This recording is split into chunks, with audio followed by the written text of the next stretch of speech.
कहते हैं मृत्यु से ठीक पहले जब भगवान ने रावण से उसकी अंतिम इच्छा पूछी तो उसने ऐसे अधूरे कार्य बताए जिन्हें सुनकर स्वयं भगवान भी आश्चर्यचकित रह गए। रावण की पहली इच्छा थी धरती और स्वर्ग को जोड़ने वाली सीढ़ी बनाना ताकि इंसान सीधे चलकर देवताओं की नगरी तक पहुंच सके। सोचिए अगर ये संभव हो जाता तो स्वर्ग और नर्क का रहस्य हमेशा के लिए खत्म हो जाता।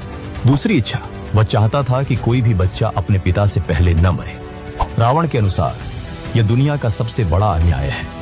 उसकी इच्छा थी मृत्यु को एक नए नियम से बांध देना।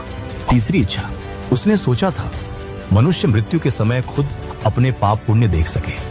इसके लिए वह एक अद्भुत यंत्र बनाना चाहता था जिससे यमराज के दूतों की जरूरत ही खत्म हो जाती और इंसान खुद जान पाता कि उसे स्वर्ग मिलेगा या नर्क। चौथी इच्छा, रावण की नजर सिर्फ मानव जीवन पर ही नहीं बल्कि प्रकृति पर भी। वह चाहता था कि समुद्र का पानी मीठा हो जाए ताकि प्यास से कोई न मरे। सोचिए आज अगर समुद्र मीठे होते तो पूरी दुनिया कैसी होती।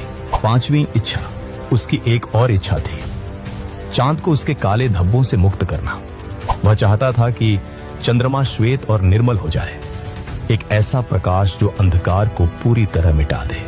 छठी इच्छा, सोने से भरी लंका में रहते हुए भी रावण चाहता था कि सोने में सुगंध हो ताकि उसका राज्य केवल वैभव से नहीं बल्कि सुगंध से भी महके। सातवीं इच्छा, उसने सोचा था बलिराजा को मुक्त करने का, वही बलि जिसे वामन अवतार ने पाताल में भेज दिया था। रावण मानता था कि ऐसा राजा जिसकी दानशीलता बेमिसाल थी उसे कैद में रहना ही नहीं चाहिए।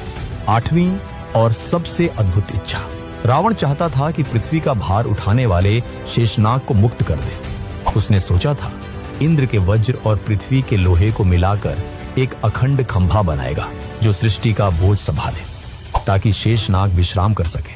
अब सवाल यह है, अगर रावण सच में ये काम पूरे कर देता तो क्या हम आज की दुनिया को पहचान भी पाते हैं?